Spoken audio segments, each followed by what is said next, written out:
대한교회 성도 여러분, 주 안에서 함께 예배 드리게 된 것에 대해서 감사하고 우리 하나님께 영광을 돌려드립니다. 특별히 존경하는 우리 김성근 목사님과 또 원로 목사님이신 김상승 목사님, 그리고 우리 땅의 장로님들과 성도 여러분들께서 오늘 주일을 고려신학대학원 주일로 지켜주셔서 정말 감사합니다. 여러분들 한국교회가 위기에 빠져 있다는 말을 많이 들었을 겁니다. 쇠퇴기에 접어들었기 때문입니다. 생각보다 이게 좀 심각합니다. 신학교는 어떤 면에서 한국교회의 한 10년, 20년 그 뒤를 예측할 수 있는 그런 바로미터 역할을 합니다. 예를 든다면 우리 신대원의 신입생 숫자가 지난 10년 동안 꾸준히 줄어들어서 우리 고신교회에서 봉사하는 목회하는 목회자 부목사님들 또 강도사님들 전체의 숫자가 한 2,000명 정도 된다고 한다면 지난 10년 동안 신학생이 줄어드는 그 효과 때문에 한 2,000명 중에서 한 200명 정도가 줄어들어서 한 1,800명 정도가 우리 고신교회에서 부교육자로 사역을 하고 있습니다. 200명이 줄어들었는데도 교회들마다 부교육자 구하는 문제로 굉장히 힘들어하고 있습니다. 그런데 앞으로 10년 정도가 지나면 이 상태로 그대로 10년이 들어가면 거의 한 약 700명 가까이가 줄어들게 됩니다. 그때가 되면 우리 고신교회는 교회들마다 부교육자 청빙하는 문제로 감당할 수 없을 정도로 심각한 어려움 속에 빠져들 수밖에 없습니다. 이 상태가 그대로 20년 정도가 가면 우리 고신교회는요, 20년 뒤에는 3분의 1 정도는 담임 목사를 구하지 못하는 그런 상태에 빠져들게 되고, 그건 결국은 고신교회 숫자가 앞으로 20년 뒤에는 최소한 3분의 1 정도가 줄어든다고 그렇게 보시면 틀림이 없습니다. 그러다 보니까 저희 고려신학대학원에서는 교회들마다 한 교회 한 신학생 보내기 운동을 부탁을 드리고 있고, 또 그렇게 해야만이 목회자가 정상적으로 교회에 수급이 되어야만이 성도님들의 신앙생활과 자녀들의 신앙교육이 정상적으로 이루어질 수 있기 때문에 저희들이 애를 많이 쓰고 있습니다. 여러분, 앞으로 한국교회가 쇠퇴기를 벗어나서 다시 부흥하고 다시 성장하려면 뭐가 제일 중요할 것 같습니까? 그건 두말할 것도 없이 우리 가운데 주일학교가 다시 부흥을 해야 되고, 그 주일학교를 부흥시키는 교사들이 우리 성도님들 모두가 성령으로 충만해야만 된다고 저는 생각합니다. 오늘 읽은 본문 말씀이 바로 그와 같은 것들을 보여줍니다. 여러분, 열왕기하 2장은 우리 잘 아는 것처럼 우리가 제일 좋아하는 선지자 엘리야가 불말과 불수레를 타고 하늘로 승천하는 그런 내용이 기록되어 있습니다. 여러분, 열왕기하 2장을 잘 읽어보시면 뭔가 좀 독특하고 특이한 점이 있어요. 그게 무엇이냐면 분명히 엘리야의 성천 기사가 기록되어 있는데 이 내용은 11절에서 한 절만 딱 기록하고 더 이상 아무런 말이 없다는 겁니다. 이게 너무 이상하다는 거예요. 왜 그러냐 한번 생각해 보십시오. 불말과 불수를 타고 하늘로 승천한 인물, 인류 역사 속에서 몇 명이나 있습니까? 몇 명이나 있죠? 엘리야 한 명밖에 없습니다. 여러분, 그럼 한번 생각해 보십시오. 이 정도 되는 일이면 여러분 좀 자세하게 기록하는 게 그게 좀 필요할 것 같지 않습니까? 여러분, 우리 사람이 날게 되었던 게 언제인 줄 아십니까? 지금부터 122년 전인 1903년에 라이트 형제가 처음으로 비행기를 만들어서 하늘을 날았습니다. 어느 만큼 날았을까요? 얼마나 날았을 것 같습니까? 12초 동안, 딱 12초입니다. 12초 동안 높이 5m로 37m 날아갔습니다.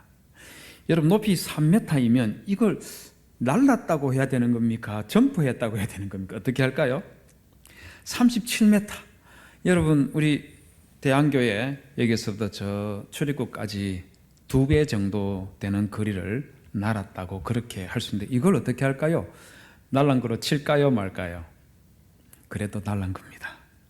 인류 역사에 새로운 역사를 쓰는 계기가 되었죠. 그러다 보니까 라이트 형제가 처음 탔던 그 비행기가 워싱턴 DC에 가면 제일 유명한 스미소니안 박물관이라는 게 있습니다. 거기에 한중앙에 전시가 되어 있습니다. 그런데 엘리야가 하늘로 승천한 것은 라이트 형제가 이 정도 날아간 것하고는 비교가 안 되는 일이지 않습니까? 말 그대로 불수레 불말을 타고 하늘로 올라간 그런 일이 일어났는데, 여러분 이런 일이 일어났으면 자세히 기록해야죠. 불술의 크기는 어느 만 했었고, 그리고 불말의 입에서 불이 나온 건지, 아니면 불말의 전체에 불이 붙어 있었던 건지, 불수레는요 바퀴는 몇 개였는지, 그리고 그 불수레에 불은 붙어 있었는지, 엘리야가 그거 탈 때 불에 탔는지, 타면 안 되죠. 뭔 일이 일어났는지, 또 그걸 보는 사람들은 그때 그 감동이 어땠을까, 이런 거 많이 기록하고 하는 게 필요하지 않을까요? 제가 생각에 최소한 열왕기하 2장 전체를 기록해도 모자랄 것 같고, 좀 글재주 있는 사람은 책 한 권으로 써도 될 것 같은데 그러지 않고 11절 한 절에서 딱 말하고 끝내버렸다는 겁니다. 왜 그럴까요? 대신에 열왕기하 2장을 읽어보면 엘리야와 엘리사, 그리고 선지자의 제자라고 불리는 사람들 사이에 주고받은 대화가 거의 대부분을 장식을 하고 있습니다. 관심사가 바로 여기에 있다는 것이죠. 자, 그런데 성도는 선지자의 제자들이 누구일까요? 선지자의 제자. 오늘 신대원 원장님 오더니만은 설교 시간에 우리를 자꾸 한번 질문을 하시네. 질문 좀 해도 되죠, 그죠? 이 정도 우리 다 아는 거 아니겠습니까, 그죠? 선지자 제자들이 누구이겠습니까? 제가 열왕기하 2장을 읽어보면 이 선지자 제자들은 틀림없이 엘리야의 제자들인데, 엘리야의 제자들을 엘리야의 제자라고 하지 아니하고 두루뭉실하고 포괄적으로 선지자의 제자들이라고 그렇게 표현을 했습니다. 왜 그럴까요? 왜 그렇겠습니까? 그 이유는 이 엘리야의 제자들이 엘리야의 제자였지만 이들의 신앙이 문제가 있었기 때문에, 그래서 엘리야의 제자라고 하지 아니하고 선지자의 제자라고 그렇게 불러버린 겁니다. 여러분 열왕기하 2장 3절에 보면 엘리야가 베델에 도착했을 때 엘리사가 없는 가운데 거기에 있는 자기 제자들에게 자기 자신이 하늘로 승천할 것이라는 그런 내용을 이야기를 해준 것 같아요. 그러자 이 선지자 제자들이 엘리사에게 나와서, 화면 자료 한번 보여주시겠습니까? 엘리사에게 나와서 여호와께서 오늘날 당신의 선생을 당신의 머리 위로 데려가실 줄을 아시나이까 하고 그렇게 물었습니다. 이 말하자 엘리사가 3절에서 이렇게 말합니다. 나도 아노니 너희는 잠잠하라. 평범해 보이는 이 말이지만 여러분 제일 밑에 보시면 익숙하지 못한 이상하게 된 글자가 보일 겁니다. 그 중에서 제일 마지막에 빨간색으로 되어 있는 쪽에 너희는 잠잠하라 라는 그 히브리어 단어인데, 우리 한글 성경에서는 너희는 잠잠하라고 2글자로 되어 있지만 히브리어 성경에서는 한 단어로 되어 있어요. 이것도 명령문으로 되어 있습니다. 이거 그대로 반영해서 다시 번역을 하면 나도 안다, 조용해, 이 표현을 쓴 거예요. 한 번만 이렇게 한 것이 아니라 열왕기하 2장 5절도 보십시오. 똑같이 여리고에 있는 선지자들이 동일하게 엘리사에게 와서 여호와께서 오늘 당신의 선생을 당신의 머리 위로 데려가실 줄을 아나이까 이렇게 말하니까 엘리사가 뭐라 했습니까? 나도 안다, 조용해. 여러분 듣기에 나도 안다, 조용해, 이게 부드럽고 상냥한 목소리일 것 같습니까? 아니면 좀 거친 표현일 것 같습니까? 어떻게 보입니까? 거칠게 느껴지죠. 왜 그랬을까요? 그 이유는 엘리야의 제자들이 엘리야 선생님이 하늘로 승천한다는 말 들었을 때 이걸 못 믿은 거예요. 하나님께서 기적을 행할 수 있다 하는 이것을 믿지를 못했던 겁니다. 여러분, 엘리야가 승천하는 그 모습을 직접 목격하고 나서 그때 선지자의 제자들, 이들은 여러분 더 황당한 행동을 한다는 거 아십니까? 여러분 16절에 보시면 엘리야가 승천하는 걸 보고 엘리야 제자들 50명이 엘리사에게 달려와서 당신의 종들에게 50명이 있으니 청하건대 그들이 가서 당신의 주인을 찾게 하소서. 여호와의 신이 저를 들어다가 어느 산에나 어느 골짜기에 던졌을까 하나이다. 이렇게 말합니다. 무슨 말이겠어요? 무슨 말이겠습니까? 엘리야가 하늘로 승천한 것이 아니라 당신의 선생 엘리야는 죽어서 땅에 떨어져 있을 거니까 그 시체 찾게 해달라고 말을 하고 있는 겁니다. 엘리사가 보내지 마라, 갈 필요 없다, 이렇게 말을 하는데 17절 보십시오. 무리가 저로 부끄러워하도록 강청하며 이렇게 말했습니다. 엘리사에게 얼마나 보내달라고 했던지 이 엘리사가 마음이 상할 정도로 화도 나고 분노가 났지만 그래도 하도 간청, 그래 한번 보내봐라 이렇게 했더니만은 이 사람들이 무려 3일 동안 찾았다고 합니다. 여러분, 이 사람들이 찾아다녔던 여리고 주변 산악지역을 한번 볼까요? 사진 한번 보여주시겠습니까? 저게 바로 여리고 주변 산악지대입니다. 밑에 보시면 야자수가 쫙 펼쳐져 있죠. 저건 이스라엘 정부에서 요르단 강물을 끌어와서 농사를 짓겠기 때문에 야자 농장이 저렇게 있는데, 저 위쪽을 한번 보십시오. 산들을 보십시오. 여러분, 저 산에 나무가 보입니까? 풀은 보이나요? 그러면 저 산에 엘리야의 시체가 떨어지면 어디에 떨어지는지 정확하게 확인을 할 수 있을까요? 없을까요? 있겠죠. 그러면 엘리야의 시신을 찾는데 50명이 가면 몇 시간이면 되겠습니까? 1시간? 3시간? 10시간? 어느 정도면 되겠어요? 여러분, 엘리야의 제자들은 50명을 보내서 저 민둥산을 무려 3일 동안 밤낮으로 이 산 골짜기 저 산 골짜기 헤매고 다니면서 엘리야의 시체를 찾겠다고 그렇게 이잡듯이 해짓고 다녔습니다. 여러분, 이쯤 되면 엘리야의 제자들 좀 그 신앙이 좀 한심하다는 생각 들지 않습니까? 여러분, 그들의 신앙이 한심하다는 그런 생각이 든다면 한국의 신학교는 정말 심각합니다. 2020년 5월 18일에 합동측 신학교인 총신대학교 이사회가 이모 교수를 해임하고 김모 교수에게는 정직 1개월, 또 다른 두 교수에게는 감봉이라는 그런 중징계를 내렸습니다. 징계 사유가 무엇이냐면 수업 시간에 성희롱했다는 겁니다. 말도 안 되는 일이죠. 신학교 교수가 성희롱이라니요. 여러분, 실제로 성희롱했던 것이 아니고 이분들이 수업 시간에 동성애는 죄이다 하는 것을 설명하는 특강을 진행했는데, 그 특강을 듣고 있었던 총학생의 임원들이 이것을 이사회에다가 고발을 했는데, 뻔히 알면서 총신대학교 이사회가 이분들에게 중징계를 내린 거예요. 기가 막힌 일이죠. 기가 막힌 일이죠. 여러분, 이게 총신대만의 문제가 아닙니다. 2018년에는 통합적 신학교인 장신대에서 8명의 신대원생들이요, 여러분, 이 동성애자들이 부리는 축제, 퀘어 축제라는 거 들어보셨죠? 그 퀘어 축제에 가면은요, 이 사람들이 무지개 퍼포먼스라는 것을 합니다. 근데 이 무지개 퍼포먼스를 장신대 교정에서 8명의 신대원생, 목회자 후보생들이 이 무지개 퍼포먼스 하면서 동성애를 지지하고 옹호하는 그런 일을 벌였었습니다. 더 센 것도 이야기 드릴까요? 2021년 10월에는 기장측 신학교인 한신대에서 다른 시간도 아니고 경건의 예배 시간에 남자 한 명이 여장을 하고 강대상 설교단 앞에 서서 내가 바로 트랜스젠더 예수이다 이렇게 말하면서 동성애를 옹호하는 그런 강연을 했습니다. 여러분, 들으니까 어떻습니까? 황당합니까? 충격적이죠. 어떻게 그런 일이 신학교에서 일어날 수 있나 이런 생각 들지 않습니까? 여러분, 이 정도로 한국에 있는 신학교들이 세속화되어 가고 있고 타락해 가고 있는 그런 것이 우리 시대의 신학교들의 모습들입니다. 여러분, 이런 때의 성도 여러분, 우리 고신교단의 신학교는 고려신학대학원만큼은 바른 신앙과 진리의 말씀 위에 굳게 설 수 있도록 기도해 주시기를 주님의 이름으로 부탁을 드립니다. 우리 고신신학, 개혁주의 신학 위에 그 뿌리를 굳건하게 내리고 그 신학을 제대로 배워서 우리 고신교회를 섬기는 목회자들이 그 학교에서, 우리 고려신학대학원에서 공부하고 배출될 수 있도록 기도해 주시기를 주님의 이름으로 부탁을 드립니다. 여러분, 엘리야에게는 또 다른 제자가 있었습니다. 바로 엘리사입니다.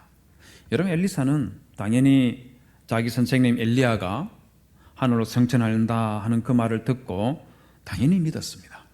하지만 엘리사의 관심은 자기 선생님의 성천에 있지 않고 다른 데 있었어요. 그의 관심이 무엇인지를 보여주는 게 9절에 나옵니다. 9절에 보면 엘리야가 엘리사에게 나를 내게서 데려감을 당하기 전에 내가 네게 어떻게 할지를 구하라 이렇게 말합니다. 한마디로 하면 네 소원이 뭐냐? 내가 들어줄게. 이 말인 거죠. 여러분, 이렇게 다른 사람도 아니고 엘리야가 여러분들에게 너 소원이 뭐냐? 내가 들어줄게 이렇게 말하면 여러분들 같으면 무엇을 소원으로 말할 것 같습니까? 무엇을 소원으로 말씀하실래요? 저 해운대에 아파트 한 채 달라 할 겁니까? 저 같으면 말입니다. 그보다는 엘리야 선생님한테 저도 불말과 불소리 한번 타게 해주십시오. 이거 제가 부탁할 것 같아요. 왜 그러냐면 여러분, 이거는 인류 역사에서 다시는 일어나지 않을 일이기 때문에 이건 뭐 한번 기회 놓치면 없는 거예요. 그렇기 때문에 그렇다고 불말과 불소리 타고 천국 가게 해달라, 그건 아직 아니고 그냥 한번 타고 선생님이 타고 올라가시고 저는 바로 내리게 해주십시오. 이거 부탁할 것 같아요. 그것도 아니면 우리 시대쯤 되면은요, 유튜브 촬영해서 유튜브에 올릴 수 있도록 그렇게 부탁할 것 같아요. 제가 이거 찍어서 유튜브에 딱 올리면 일주일이면 10억 뷰는 바로 넘어가지 않을까, 그런 생각이 듭니다. 여러분, 그런데 엘리사는요, 엘리야 선생님 네 소원이 뭐냐?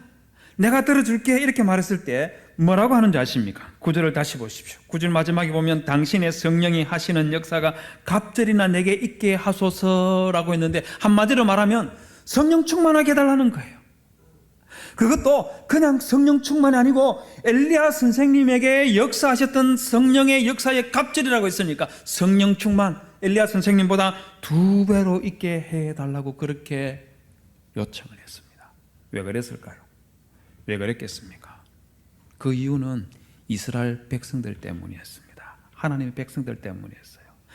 여러분, 이스라엘 백성도 하나님의 백성이었지만 정말 이 사람들 말입니다. 이 당시 엘리야 시대 이스라엘 백성들, 여러분, 이 사람들이 성공신화에 빠져가지고 완전히 어둠 속을 헤매고 있었어요. 이런 사람들의 신앙을 다시 이렇게 세우고 그들 가운데에 하나님께서 살아계신다 하는 것을 이것 보여주고 싶은 거예요. 여러분, 우리 알다시피 엘리야 시대 때 이스라엘의 왕은 아합이지 않습니까? 우리 잘 알잖아요. 아합이 어떤 사람이었습니까? 바알을 숭배했던 사람이고 바알을 이스라엘 전역에 퍼뜨렸던 사람들입니다. 이스라엘 백성들이 전부 다 바알 신앙에 빠져버렸어요. 왜 그런 줄 아십니까?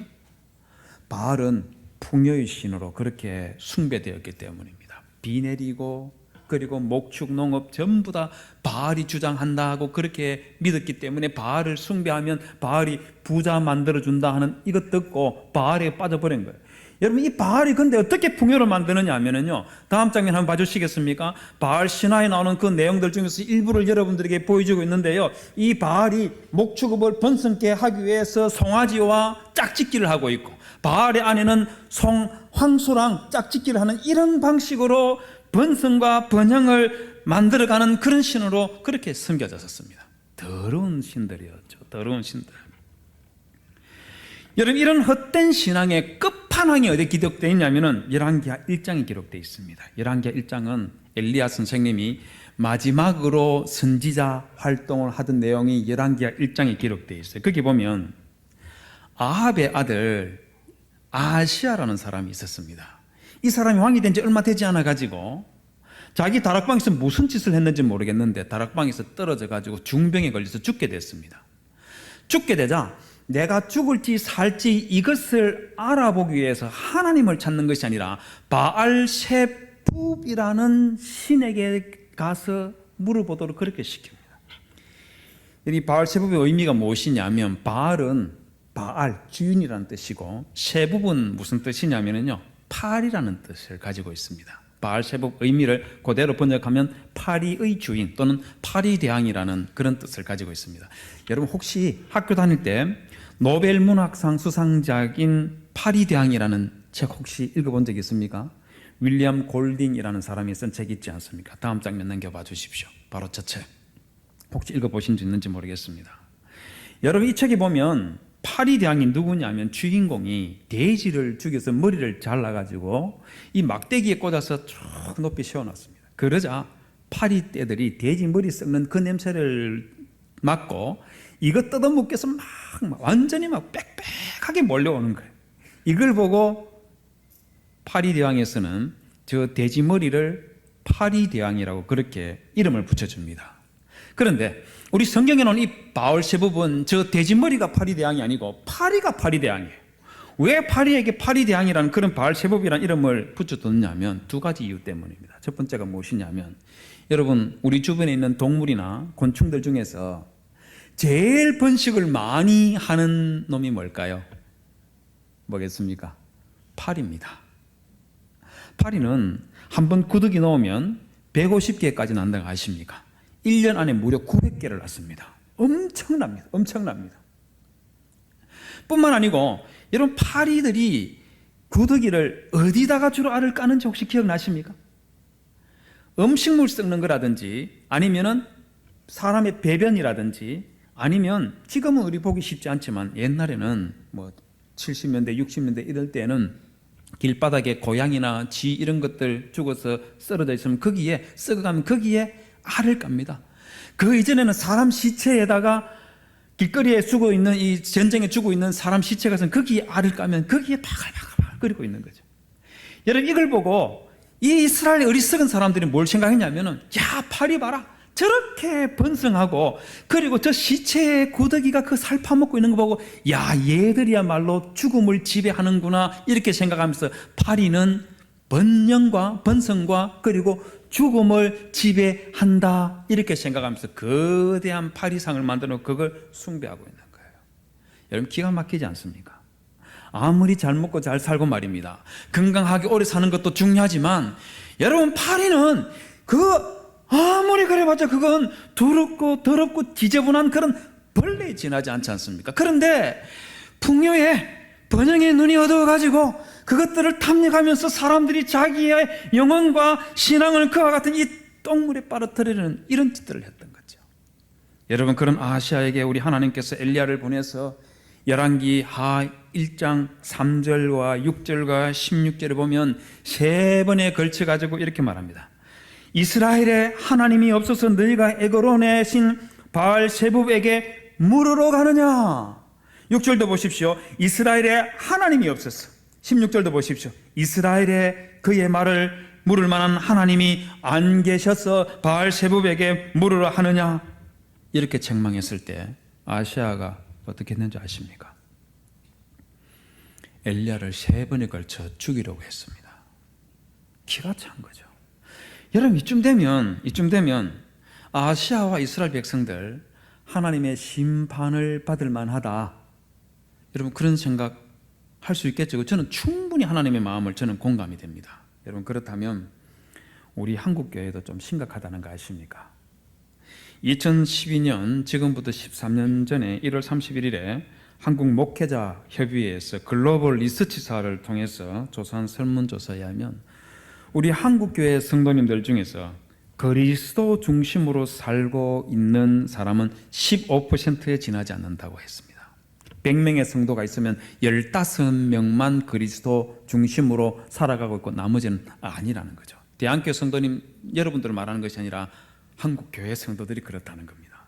뿐만 아니고 우리 기독교인들 중에서 종교다운주의, 즉 하나님을 믿든 절에 다니든 무당을 찾든 가릴 것 없이 뭐든지 종교만 가지고 있으면 된다고 그렇게 생각하는 사람들, 궁합이나 풍수지리 사주팔자 보는 사람들, 우리 기독교인들 100명 중에서 30명이 그러고 있답니다.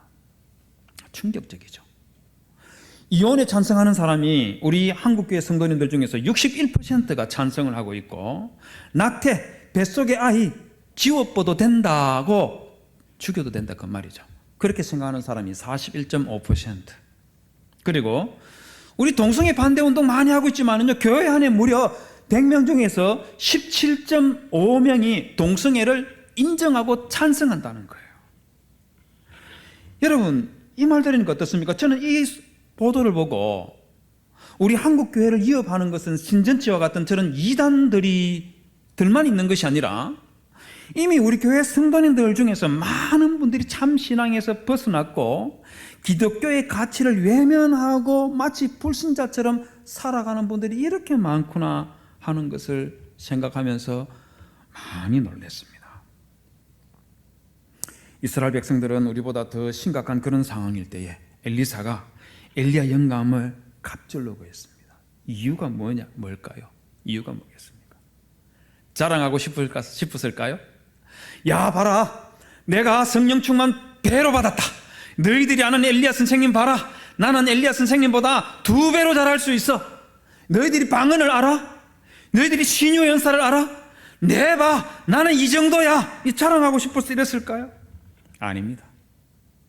갈수록 신앙이 무뎌져가는 그 이스라엘 백성들 가운데에 전능하신 하나님 아버지께서 우리 가운데 역사하고 계시다는 것, 그거 보여주려고 했던 겁니다. 여러분 8절에 보면 엘리야가 마지막으로 요단강을 건너면서 자기 옷을 벗어서 이리 치고 저리 치니까 강물이 쫙 갈라지고 마른 땅 위로 건너갔다가 그렇게 기록하고 있습니다. 그런데 바로 이어서 12절에 보면 엘리사 있지 않습니까? 엘리사가 무슨 일을 하고 있느냐 하면 자기 겉옷을 벗더니 일로 둘로 찢어버렸습니다. 그리고 한 손에 들고 양손에 들고 엘리야가 성천하면서 떨어뜨린 그 옷도 한 손에 들고 그러면서 요단강을 이리 치고 저리 치니까 강물이 쩍쩍 갈라지고 그 요단강 마른 땅으로 건너가는 그런 일이 났었습니다. 여러분 이 일 잘 한번 생각해 보십시오. 요르단강을 마른 땅이 되게 해서 건너가는 이 일, 엘리사와 엘리야가 했던 이것보다 그 이전에 이미 한번 일어났었던 일이죠. 언제 일어났습니까? 여호수아 3장에 보면 언약궤를 앞세우고 이스라엘 백성들이 요단강을 건너가는 그 장면이 나오지 않습니까? 하나님께서 흐르던 그 요단강물을 흐름을 멈춰버리고 모든 이스라엘 백성들이 요단강을 마른 땅이 되게 해서 건너가는 그런 은혜의 역사가 있었죠. 똑같은 일을 반복을 하고 있으면서 엘리사가 뭐라고 말하냐면요, 그 요르단강 마른 땅을 밟고 건너가면서 14절에서 이렇게 부르짖고 있습니다. 엘리야의 하나님 여호와는 어디에 계시나이까? 여호와 하나님, 당신은 지금 어디에 계시나이까? 이렇게 부르짖고 있습니다. 여러분 이거 왜 부르짖은 줄 아시겠습니까? 여러분 엘리사 이 말은 열왕기하 1장에 우리 앞서 봤던 거기에서 이스라엘의 하나님이 없어서 이스라엘의 그의 말을 물으면 하나님이 안 계심이냐 하고 했던 이 말씀, 이 물음의 연장선에 있는 거예요.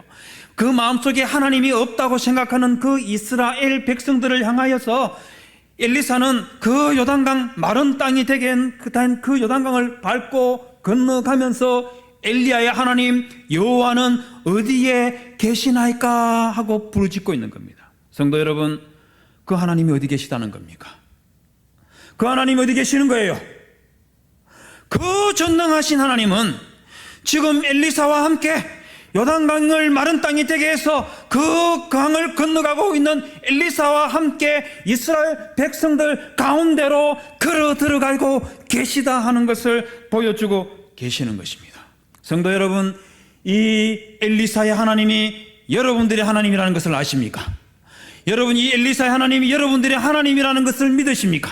그러면 성도 여러분, 여러분들도 하나님 아버지 저의 삶 속에 성령 충만하게 하여 주옵소서.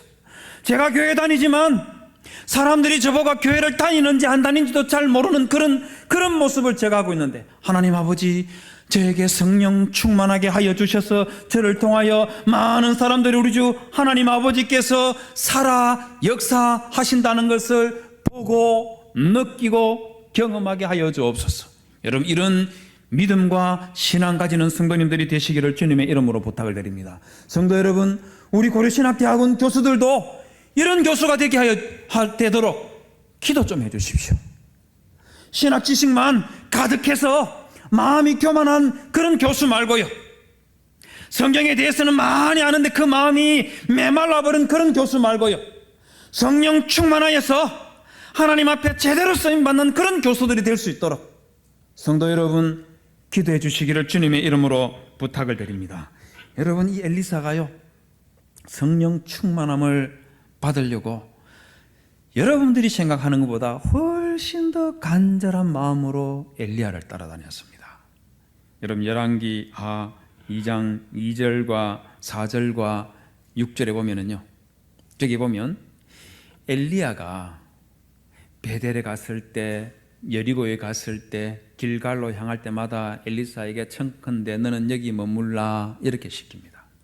그러자 엘리사가 뭐라 하냐면 여호와의 살아계심과 당신의 영혼이 살아있음을 두고 맹세하노니 내가 당신을 떠나지 아니하겠나이다 이렇게 말합니다. 여러분, 이게 엄청나게 심각한 말이에요. 여호와의 살아계심이란 말 한번 생각해 보시죠. 하나님은 죽을 수 있는 분입니까? 아니잖아요. 영존하시는 분이지 않습니까? 그런데 엘리사가 뭐라 그러냐면 하나님은 영존하시는 분인데 그분이 죽지 않는 한 난 못 떠납니다. 엘리야 선생님, 당신 영혼이 저 지옥불에 떨어질 수 없지 않습니까? 당신의 영혼이 살아있는 한 저는 못 떠납니다. 이렇게 버티고 있는 거예요. 그것도 2절과 4절과 6절에서 3번씩이나 이렇게 말하고 있습니다.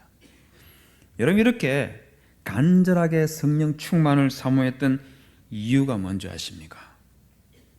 그 이유는 엘리사가 성령 충만을 받고 나서 그 다음에 행하는 행보를 보면 알 수가 있어요. 그게 뭐냐면 바로 엘리야가 남겨두었던 그 제자들에게 가서 이들을 제대로 교육하고 양육하는 겁니다.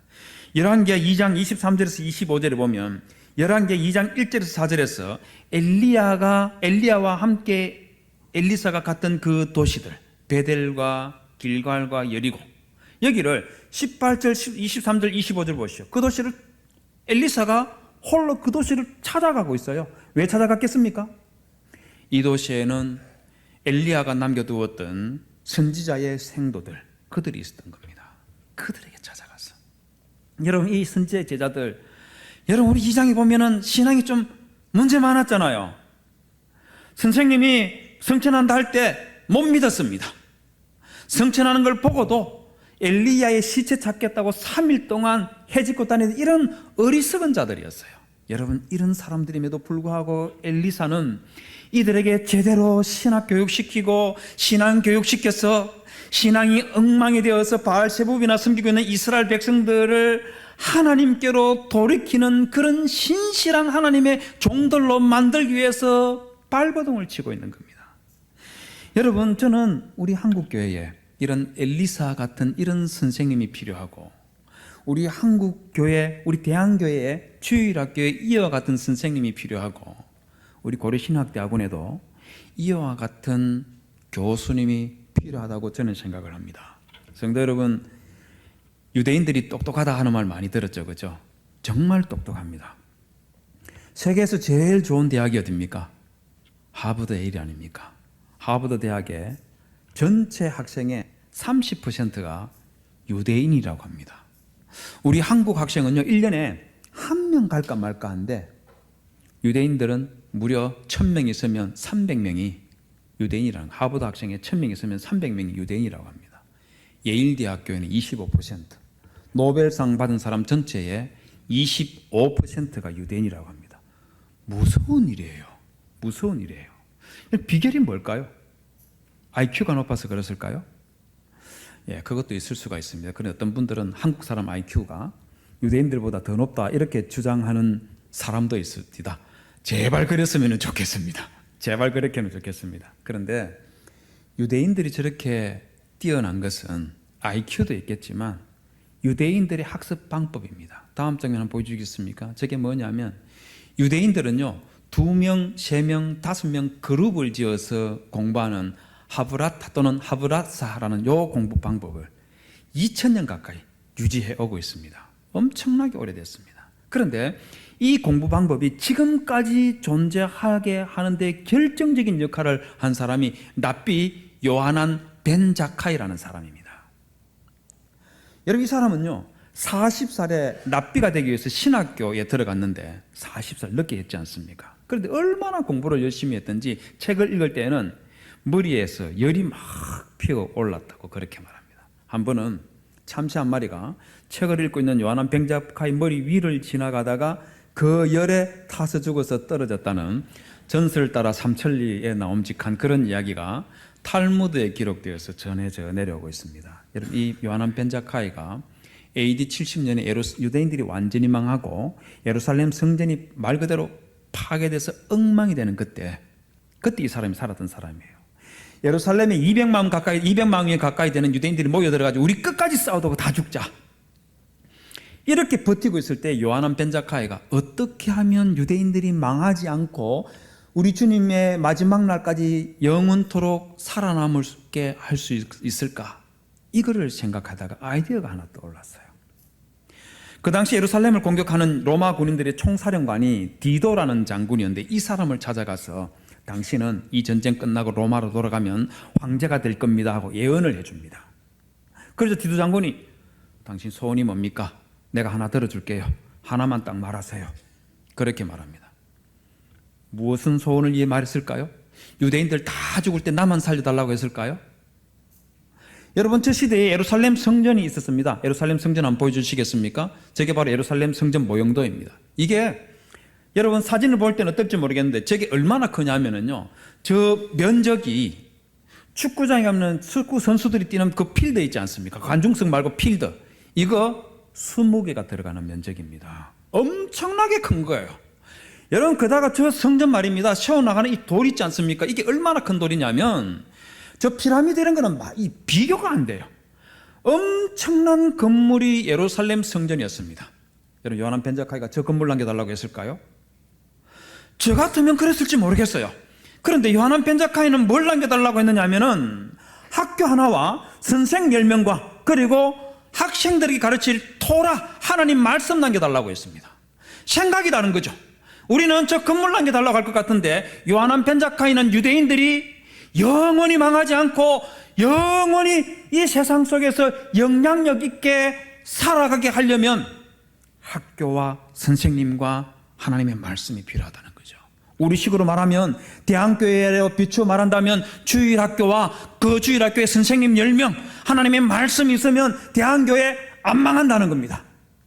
여러분, 이걸 소극적으로 이야기하면 바로 신학교 하나와 교수 10명과 그리고 하나님 말씀이 있으면 한국교회 안 망한다는 거예요. 여러분, 그러나 아무 교사가 있다고 해가지고 그 주일학교가 살아남는 것이 아니라 엘리사처럼 성령 충만한 교사, 그 성령 충만한 교사가 주일학교 선생님 일대, 반사 일대, 이 대한교회는 50년, 100년이 지나도 살아남는 교회가 된다는 것 여러분 믿으십니까? 여러분, 그러면 여러분들 주일학교 교사를 위해서 기도해 주시기를 주님의 이름으로 부탁을 드립니다. 성령 충만한 교사가 되게 하여 달라고 기도해 주시고, 여러분, 저 고려신학대학원 교수들도 말입니다. 저를 비롯해서 저 고려신학대학원 교수들 정말 부족하고 정말 별것 아닌 저 사람들이지만 하나님의 성령이 충만하게 역사하셨어요.